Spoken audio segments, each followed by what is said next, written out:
Provérbios capítulo 15, o primeiro versículo diz assim: a resposta branda desvia o furor, mas a palavra dura suscita a ira. Casais discutem,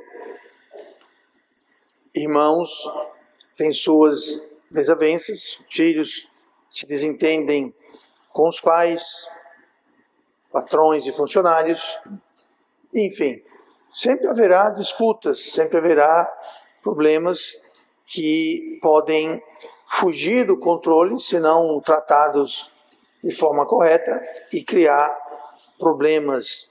Com isso em mente, então, nós vamos ver hoje o tema comunicação que constrói. Comunicação que constrói. É a segunda mensagem sobre comunicação. Nós vimos semana passada a respeito de comunicação e hoje vamos falar um pouquinho mais, porque é um tema muito importante, é um tema central. Comunicação é fundamental na vida cristã frutífera. Deus nos chama a deixar, a usar, a nossa língua como uma ferramenta, não como uma arma. E nós podemos usá-la para restauração e usá-la para ser uma bênção. Algo muito importante é a gente não ignorar problemas de comunicação. Muito importante a gente não simplesmente deixar a coisa rolar, esperando, achando que ela vai se autorresolver. Dificilmente ela se resolve. Geralmente ela piora, se agrava, aprofunda. Então é muito importante a gente ficar atento e cair logo em cima, não ignorando os problemas. E isso porque, se a gente quer edificar alguma coisa duradoura, seja na família, seja no trabalho, seja relacionamentos, amizades, enfim, nós temos que conquistar, dominar essa questão de comunicação e aprender a lidar com conflitos, porque conflitos haverão. Não é se houverem, é quando houverem.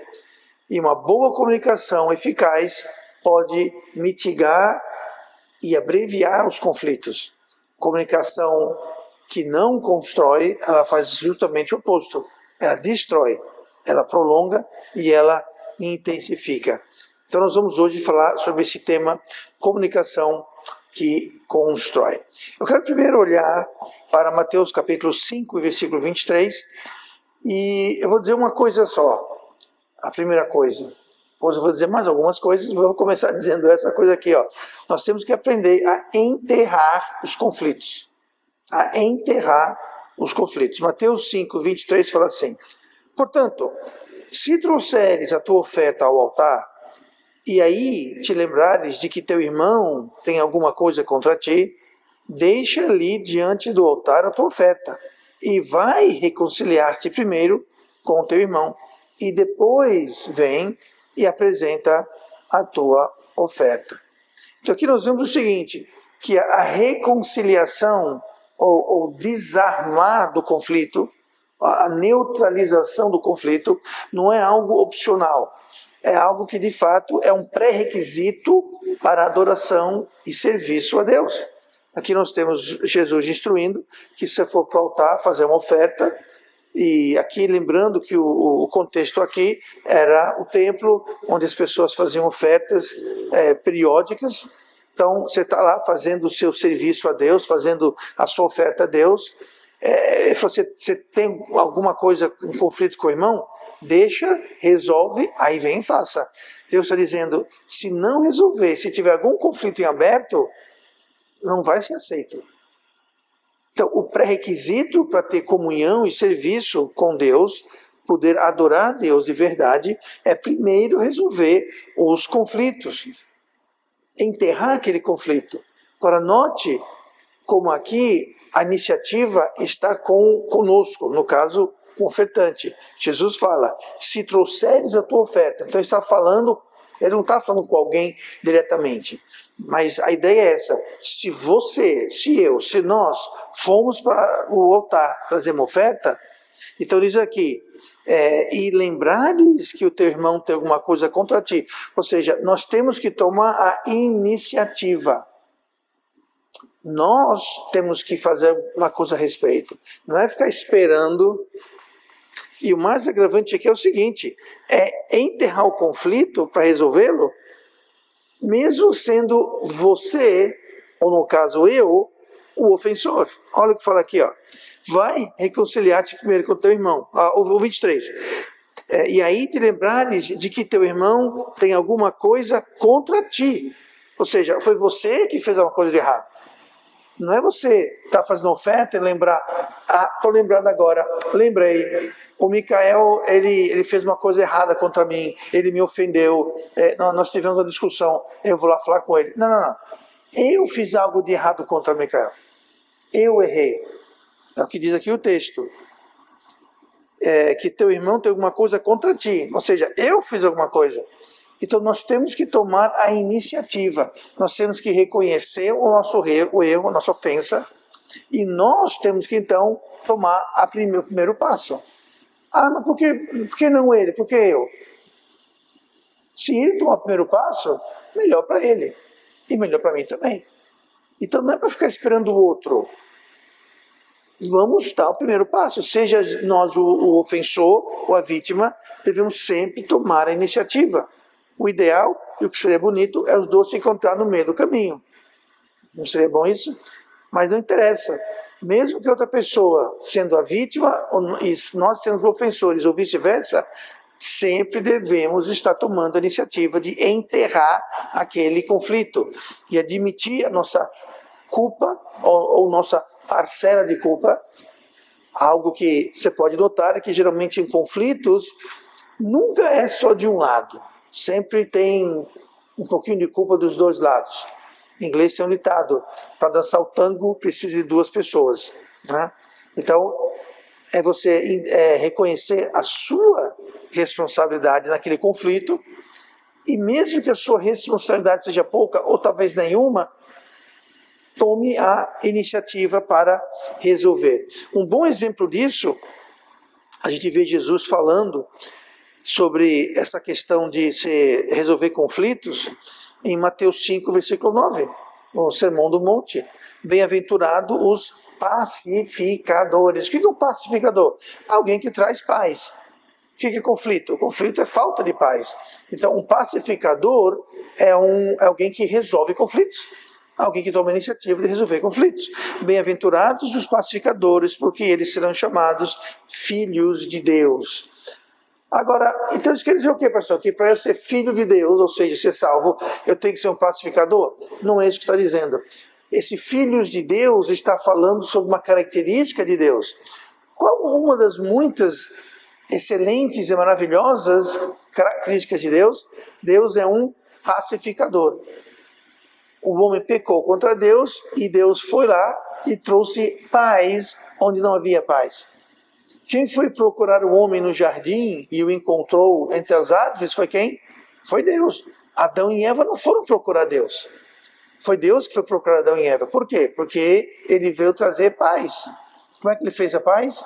Ele passou julgamento, matou o animal, pagou, cobriu o pecado, fez as roupas, as túnicas e vestiu, cobriu. O que ele fez? Ele trouxe paz. Então, bem-aventurados os pacificadores, eles vão ser filhos de Deus, no sentido que eles serão como Deus, pacificadores, que é uma característica de Deus. Então, nós como filhos de Deus, nascidos de novo, justificados, lavados no sangue de Jesus, o nome escrito no livro da vida, uma das características que nós devemos ter, que nós herdamos, digamos, do nosso Pai, deve ser o quê? Devemos ser pacificadores, porque Deus é um pacificador. Jesus é um pacificador. Trouxe paz, então nós devemos também ser pacificadores. Um bom exemplo disso é Abigail, a esposa de Nabal. Quem quiser abrir no 1 Samuel capítulo 25, já para a gente, vamos ler alguns versículos de 1 Samuel 25. A esposa de Nabal foi uma pacificadora. Nabal era um homem grosseiro, e ele foi grosseiro com Davi, ele destratou Davi de modo muito, muito extremo. E Davi, então, havia decidido que ia acabar, destruir a casa de Nabal. Todos, do adulto até as crianças, ele ia passar a espada. e diante da iminente destruição de sua casa, no caso de Abigail, ela não esperou o problema se agravar, ela tomou a iniciativa. Olhe no versículo 23. Ela tomou a iniciativa, ela assumiu a culpa. Isso é interessante porque ela não teve culpa. Quem errou foi o marido dela. Quem errou foi Nabal. Foi Nabal que destratou Davi. Foi Nabal que foi grosseiro com Davi. Abigail não fez nada. Mas quando ela ficou sabendo, ela tomou a iniciativa, que é muito importante, ela deu o primeiro passo, não esperou a coisa complicar, não esperou o sangue começar a jorrar, não começou a coisa... Não, ela, quando soube, não vamos ler o texto todo para não delongar muito, mas depois você lê o capítulo 25 do 1 Samuel, quando ela soube, ela então tomou a iniciativa para salvar sua casa. Olha o versículo 23. Vendo, pois, Abigail a Davi, apressou-se e desceu do jumento, e prostrou-se sobre o seu rosto diante de Davi, e se inclinou à terra. E lançou-se a seus pés e disse: Senhor meu, minha seja a transgressão. Ela falou: eu sei que meu marido fez isso, eu estou assumindo a culpa. Eu estou assumindo a transgressão, seja a minha transgressão.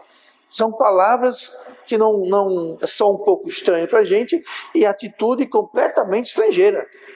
Por que ela está assumindo a culpa do marido? Porque ela era uma pacificadora. Ela queria trazer paz. Ela não queria que a sua casa, inclusive seus filhos, fossem mortos. E provavelmente, talvez ela também. Ela não queria morrer, ficar viúva e ficar sem os seus filhos. Então, ela disse: minha seja a transgressão. Deixa, pois, falar a tua serva aos teus ouvidos. E ouve as palavras da tua serva. Então ele falou: olha, é o seguinte, me ouça, que seja minha culpa, mas eu peço, me dê ouvidos. Então ela começou então a falar. Olha o versículo 28. Perdoa, pois, a tua serva esta transgressão. Versículo 28 ela repete, ela assume a culpa. Perdoa a tua serva esta transgressão. Note, ela não falou esta minha transgressão. Esta transgressão, ela claramente, completamente assumiu o erro. Não seria maravilhoso casal, a discussão, se um dos dois dissesse: tá certo, a culpa é minha. Não, mas é porque você... Não, tá certo, a culpa é minha, eu errei. Me perdoe. Sabe o que isso faz? Traz paz. Abigail foi uma pacificadora. O problema é quando fica: a culpa é sua, minha não, é sua. Não porque é sua, não foi você, porque... Sabe quando vai vir a paz? Nunca. Vai agravar. Daqui a pouco nem sabe mais por que estão brigando. Passou uma semana, não se falam, não se bicam, estão brigados. Foi o que mesmo? Eu nem lembro o que foi, mas agora já é tarde, porque não houve paz, não houve o uso dessa tática de desarmar, de enterrar o conflito. Apareceu o conflito, enterra esse troço. Mas, enterra. Assuma a culpa. Mas não fui eu, assuma a culpa. Jesus assumiu os pecados de quem? Do mundo. Jesus pecou? Não. Por que foi para a cruz? Ele foi assumir as transgressões dos pecados do mundo. Ele foi o quê? O pacificador. O seu nome, um dos seus muitos nomes era o quê? Príncipe da paz. Por quê? Porque ele veio trazer paz. Não seria uma ideia maravilhosa? Os filhos de Deus, os conservos do príncipe da paz, ser pacificadores que vêm trazer paz ao mundo, mesmo que, como Abigail, assumindo a transgressão, mesmo não sendo nossa culpa, ou não sendo totalmente a nossa culpa, geralmente, na maioria dos casos, tem um pouquinho de culpa dos dois lados. Mas só porque você tem a parcela menor, quer fazer paz? Você tem razão. Tem razão. Eu vou dar uma dica aqui para ter um casamento longo e feliz. Você está certo, meu bem. Qualquer coisa, sim, amor, você tem razão. Acabou o problema. Agora, se a gente vai ficar com orgulho e a gente não quer trazer paz, nós queremos ter a razão e ganhar um argumento, aí complicou. Aí nós não somos pacificadores. Aí nós queremos provar um ponto. Não, eu posso ter culpa, mas é porque você fez... Você está vendo onde é que isso vai dar? Em lugar nenhum, a verdade é essa. Então sejamos pacificadores, vamos tomar a iniciativa, vamos assumir a culpa, mas Abigail foi um pacificador de Mateus 5:9. Agora, de quem era a culpa? De Nabal. Nabal escapou da espada de Davi. Davi não matou todo mundo, mas ele não escapou das consequências. Então veja bem, a pessoa que é pacificador, bem-aventurados pacificadores. O que é bem-aventurado? Abençoado. Quer ser abençoado? Seja pacificador. Seja alguém que traz paz, que vai lá e faz assim. Não alguém que agita, não alguém que fica mexendo o caldeirão, né? Não sei se tem essa expressão aqui. Tem essa expressão, alguém fica mexendo o pote para causar problemas? Não? Ninguém vai me ajudar? Michele? Não? Não? Ok, bom. Deixa pra lá, vocês não querem me ajudar, eu não perdoo vocês. Bom, enfim. Mas Nabal escapou da espada, mas não escapou das consequências. Olhe comigo no versículo 37.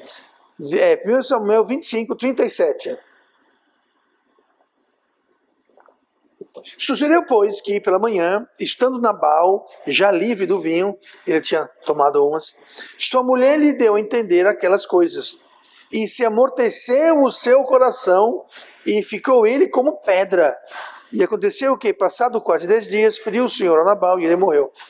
O que houve aqui foi o seguinte: no dia do acontecimento, que Abigail foi lá e pacificou, Nabal estava tendo um grande banquete, aí tinha tomado umas, estava bêbado, então a Abigail não pôde falar com ele. No outro dia, ela foi lá e disse: ô meu bem, vem aqui. Você sabia que por um triz você... Davi está vindo para cá para acabar com você e com todo mundo aqui. Ela contou. Nós vemos aqui. Sua mulher lhe deu a entender aquelas coisas. Que coisas? O que ela fez, a pacificação que ela fez. Se amorteceu o seu coração.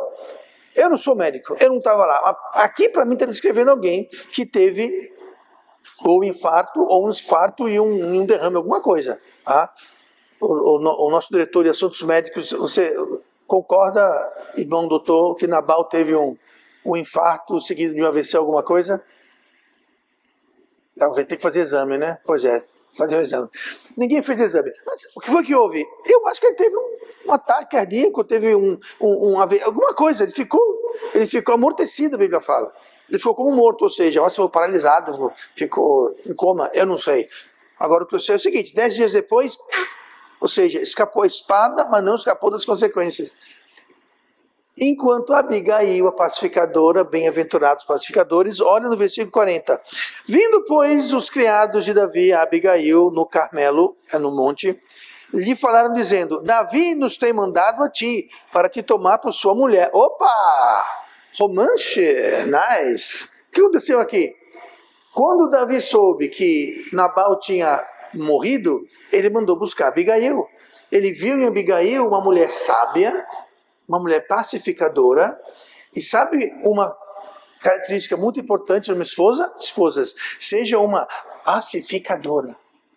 Traga paz no lar, na vida da família, do seu esposo, dos seus filhos. Traga paz, seja uma pacificadora. Davi entendia isso. Davi viu em Abigail uma mulher sábia, uma mulher pacificadora. Quando ela soube que ela estava de volta no mercado, fica chato falar isso, né? Ela estava de volta disponível, digamos. Ela ficou viúva. Aí ele falou: chama ela. Tá? Eu imagino que ela gostou da ideia, mas diz isso aqui. Então ela se levantou e se inclinou com o rosto em terra e disse: eis que a tua serva servirá de criada para lavar os pés dos criados do meu senhor. Veja bem, ela foi ser esposa de Nabal, um homem grosseiro, encrenqueiro, não pacificador, e ela se tornou, não aqui ainda, mas eventualmente, ela se tornou o quê? Rainha. Davi aqui tinha sido ungido rei, mas não coroado rei. Saúl ainda estava atrás dele. Então ela foi de ser esposa de Nabal para ser esposa do rei. Isso é bênção? Isso é bênção. Bem-aventurado os pacificadores. O apóstolo Paulo, em Romanos 12, no versículo 18, diz assim: se possível, quanto depender de vós, tende paz com todos os homens. Essa frase, quanto depender de vós, é faça o que você puder para viver em paz. Quanto depender de vós. Ou seja, se depender de você, faça tudo necessário para viver em paz. Ou seja um pacificador, alguém que vai resolver conflitos, não criar conflitos. E é muito triste quando nós usamos a comunicação, que é algo para ser uma bênção, e resolver conflitos, está sendo usado justamente para criar conflito, criar desavença e criar desarmonia. Então, a primeira coisa para ter comunicação que constrói é enterrar conflitos. Outra coisa para ter comunicação que constrói é frear a língua. Tem a língua? Freie. Freie a língua. 1 Pedro 3, em versículo 10, diz assim: porque quem quer amar a vida e ver os dias bons, refreie a sua língua do mal. Note como não está mandando refrear a língua, é refrear a língua do mal. Ou seja, use-a para o bem. E os seus lábios não falem engano, ou seja, mentira, falsidade. Tá? Mas veja que interessante. Quem quer amar a vida? Você quer amar a sua vida? Você quer ver dias bons? Refreia a sua língua. Quem não refreia a língua vai acabar odiando sua vida. Por quê?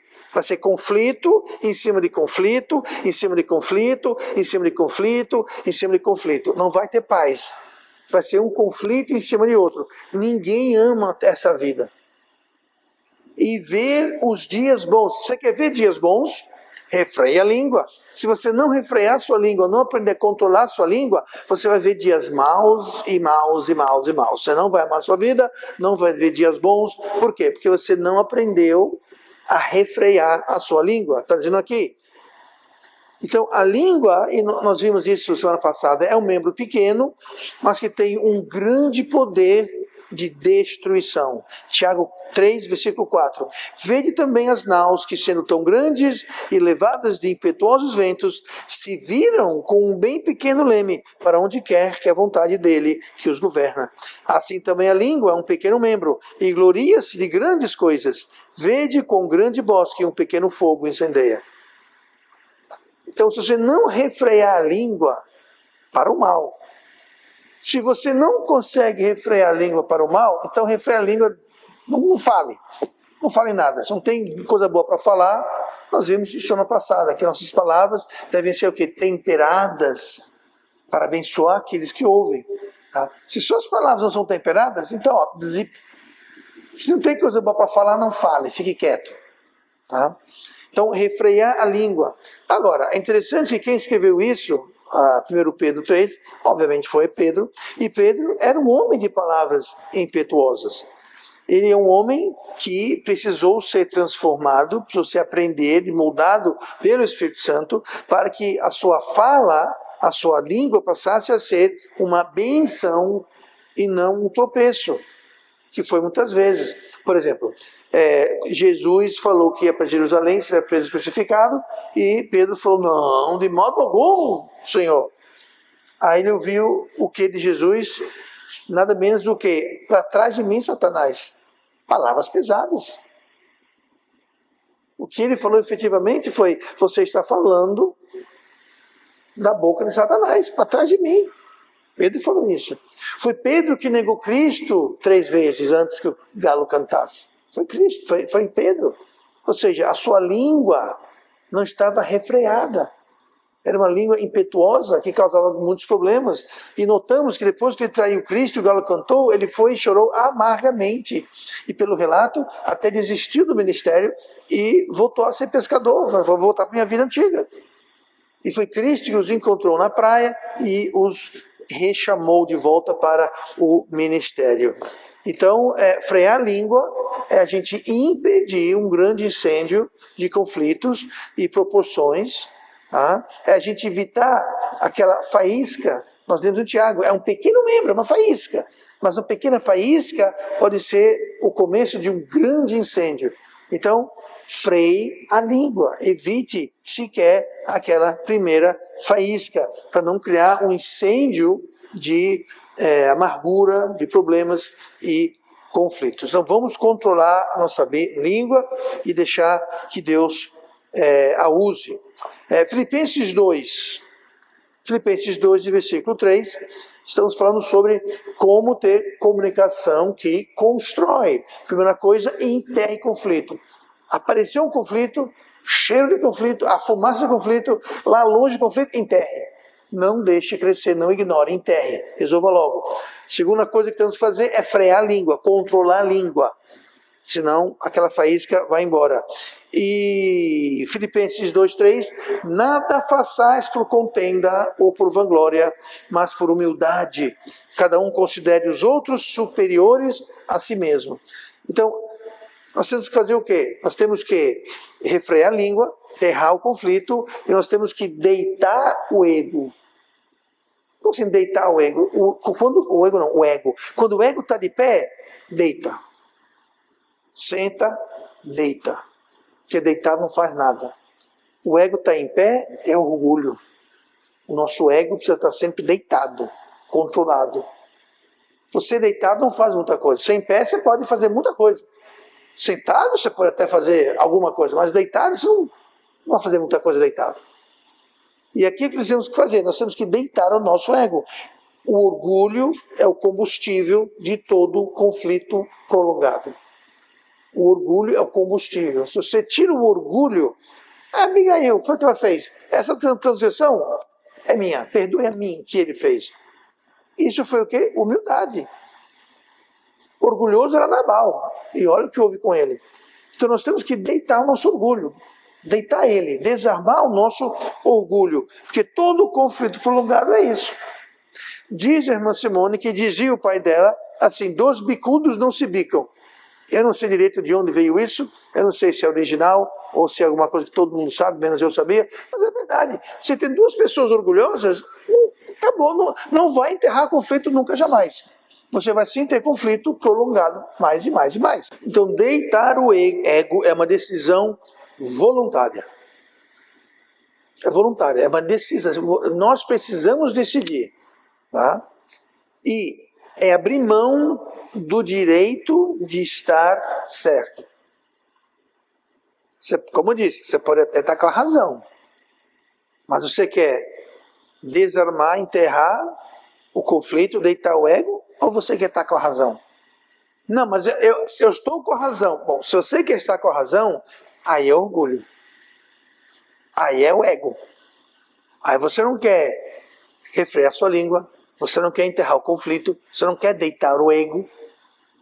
Você quer o ego em pé, o conflito tocando para frente e não enterrado. Por quê? Porque eu tenho razão. Eu vou ganhar esse argumento, eu vou ganhar essa briga, eu vou ganhar, eu vou ganhar, eu vou humilhar, eu vou matar na unha. Pronto, se essa é a sua atitude, você não está sendo pacificador. E a sua comunicação não está sendo uma que constrói, mas uma que destrói. Você pode até estar com a razão. Mas você quer ver dias bons? Você quer amar a sua vida? Ou você quer ter razão? Ganhar todo argumento. Está sempre certo em tudo. Ou devo dizer, sempre certa em tudo. Porque se esse é nosso alvo, dê tchau, tchau para dias bons, dê tchau, tchau para amar a sua vida. Você vai ter uma vida amargurada, conflituosa, prolongada. Porque não está havendo uma comunicação que constrói, e sim uma que destrói.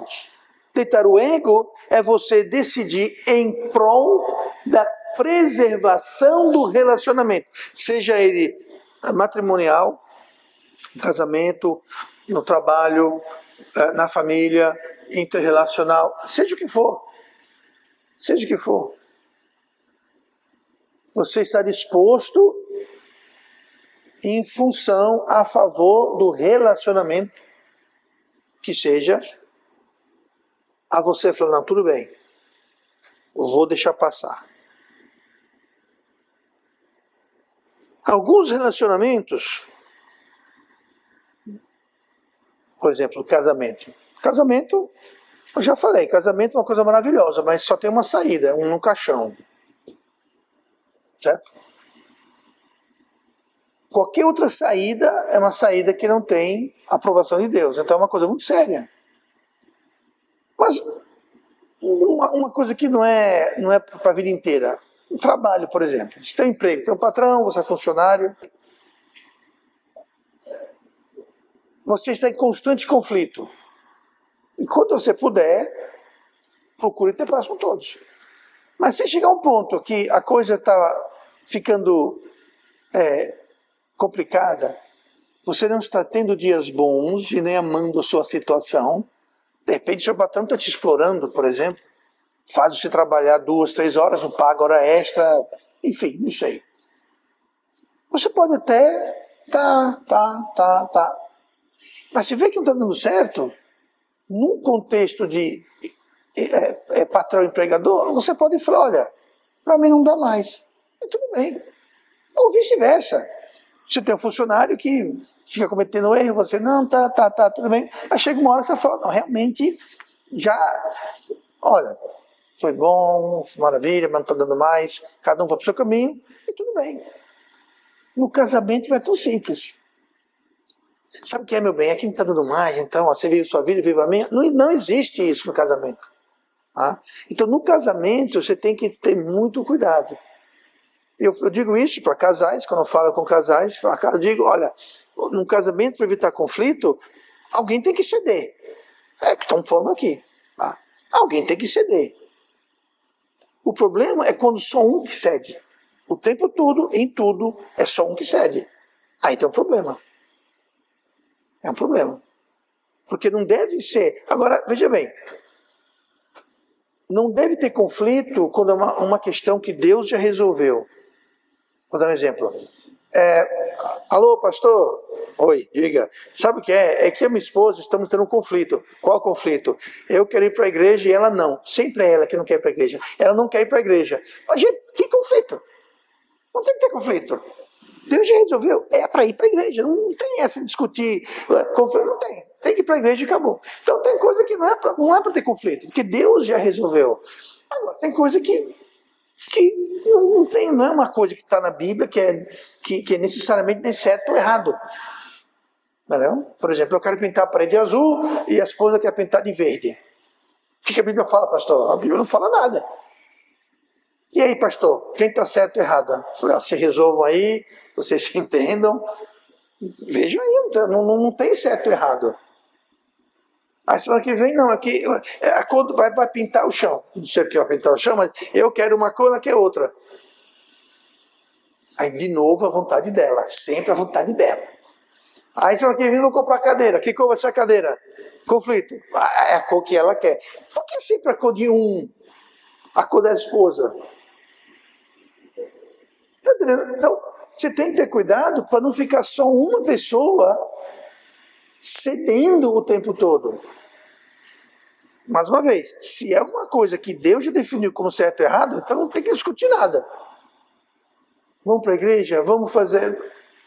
Vamos sair e ficar bêbado hoje? Não tem que discutir isso. Tá? Mas a Bíblia fala, resolva o conflito. Mas dentro, como disse, no casamento, então você tem que ver que não seja sempre a mesma pessoa cedendo, porque chega uma hora que vai complicar e você vai acumular. Tá? Abraão nos dá um exemplo disso, de ceder.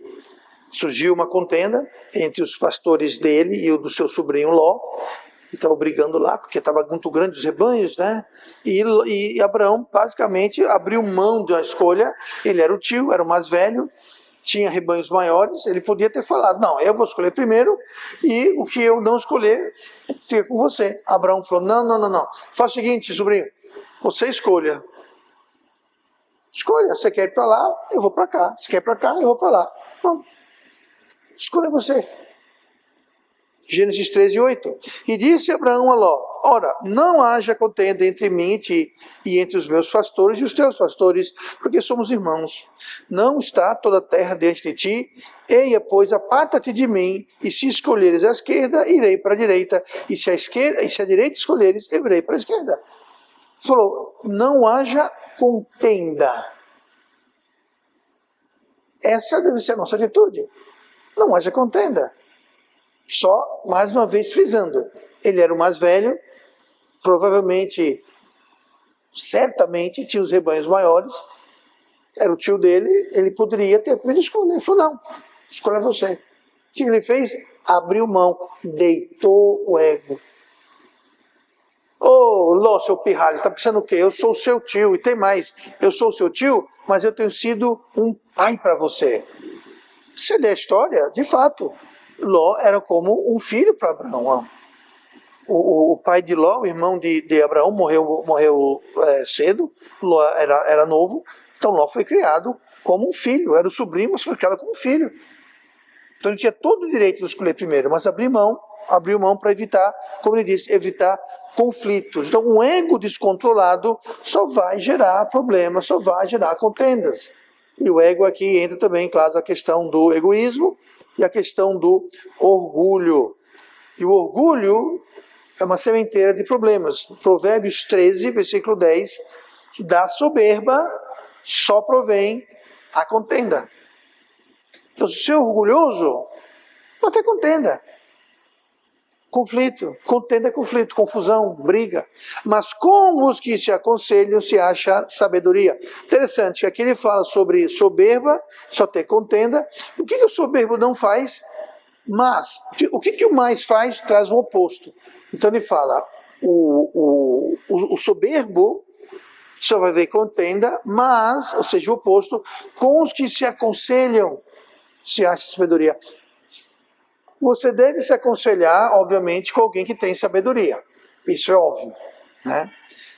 Mas o soberbo, o orgulhoso e o tolo, servem todos para esse contexto, eles não querem conselho. Porque a Bíblia fala que o tolo, o soberbo, o escarnecedor, eles odeiam sabedoria e odeiam o sábio. Então eles não buscam conselho, é o que diz aqui. Mas os que se aconselham, os que buscam sabedoria. Você buscar conselho é um sinal de quê? De humildade. Você não buscar conselho, está dizendo o quê? Aconselhar, eu me aconselhar, eu já sei de tudo, eu sei o que é melhor, eu sei o que eu vou fazer, para que eu vou me aconselhar com ninguém? Eu sei melhor que todo mundo. Eu sei o melhor caminho, eu sei a melhor solução, eu sei o que fazer. Para que eu vou perder o meu tempo me aconselhando?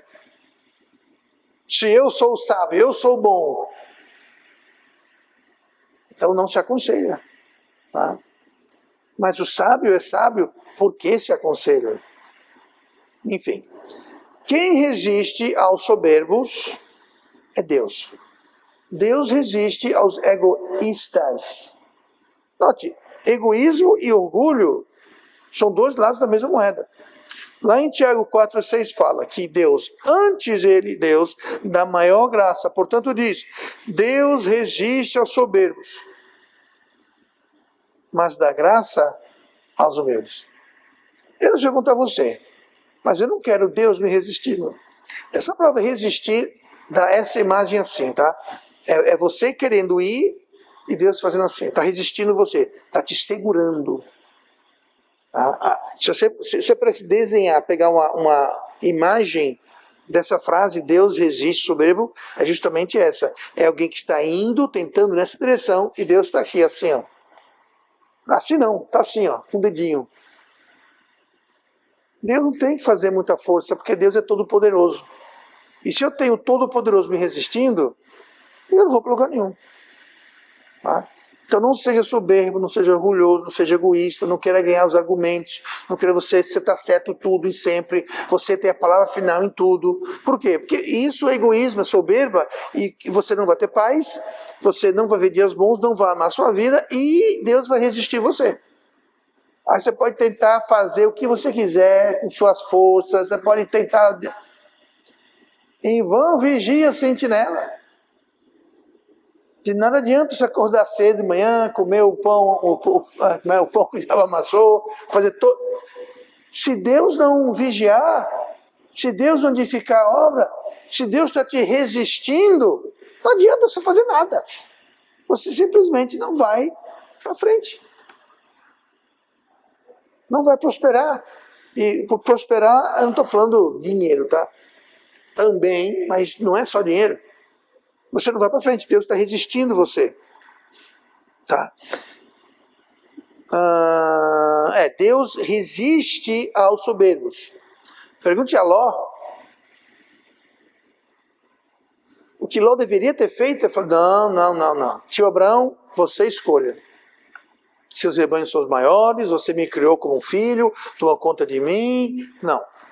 Obrigado, mas eu acho que o senhor devia escolher. Ele fez o quê? Opa! Gostei dali. Tchau, tio. Ele ganhou um argumento, está com razão. Saiu ganhando. Cheque ele mais tarde e vê o que aconteceu com ele. Com a sua descendência. Pergunte para Nabal. Como é que se deu bem ele? Davi veio com muito respeito falar, você poderia ajudar aí meus homens com alimento, com ajuda material, porque nós temos tomando conta dos seus rebanhos. Tá? Os bandidos dessa área que vem, a gente defende, nunca cobramos nada, fizemos de bom grado. Você poderia nos ajudar agora? Aí Nabal falou umas poucas e boas, ganhou o argumento. E quase perdeu a cabeça. Só não perdeu porque tinha uma esposa pacificadora. Mas mesmo assim, um dia depois, teve um problema de saúde, 10 dias adiante, morreu. Pergunte para Abigail como ela se deu bem. Por quê? Porque ela não foi orgulhosa. Ela deitou o ego dela. Ela falou, bota a culpa em mim. Coloca essa transgressão na minha conta. Eu não tenho nada a ver com isso, mas fui eu. Ela se tornou uma rainha bem-aventurada. Sabe o que é isso? Deus dá graça aos humildes. O que é graça? Uma coisa não merecida. Ela merecia ser uma rainha? Não. Ela não merecia ser uma rainha. Foi uma graça, uma bênção incrível que ela teve. Por quê? Porque ela foi pacificadora. Ela deitou o ego dela, ela enterrou o conflito. E ela freou a boca dela para o mal. Ela não freou para o bem. Ela foi lá e disse coisas para Davi que salvou a sua casa e terminou ela se tornando rainha. Então, resumindo, comunicação que constrói requer, número 1, para resumir, ação imediata. Isso requer iniciativa e determinação, resolução nossa, de tomar iniciativa e fazer. Se há algum conflito aberto, hoje aqui, será que Deus colocou na sua mente um conflito que você tem com alguém? Enterre o mais rápido possível. Não deixe ele ficar ali, remoendo. Enterre aquilo. Enterre. Não, tá, tudo bem, acabou, morreu. Enterra, pronto. Não deixe a coisa remoer. Perdoe e, se necessário, se possível, reconcilie. Segundo requerimento, vigilância constante. Ou seja, haja, não protele. Tenha domínio próprio. Antes de responder ou reagir, ou seja, fazer ou falar alguma coisa de que você vai se arrepender, tá? Antes de responder ou reagir em uma discussão, aplique o freio na língua.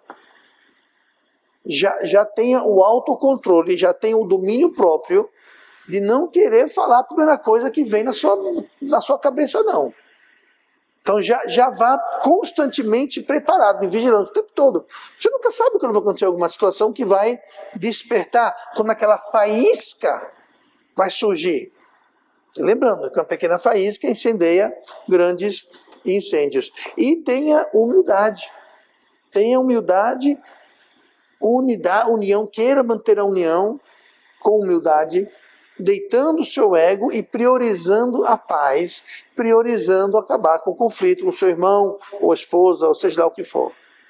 Mesmo que você tenha razão, evite o conflito. E quando é possível, pastor? Se for uma situação que você pode se retirar, se retire. Mas tem situação que você não pode se retirar. Em família, por exemplo, seu pai, sua mãe, seu tio, sua tia, seu irmão, sua irmã, você não tem como se retirar. Tá? Mas é o que devemos fazer. 2 tipos de comunicação. A que constrói e a que destrói. Isso vai depender de nós. Se nós sabemos ter comunicação que constrói. Vou terminar com o versículo que nós lemos. A resposta branda desvia o furor. Mas a palavra dura suscita a ira. Então vamos evitar palavras duras e vamos usar respostas brandas.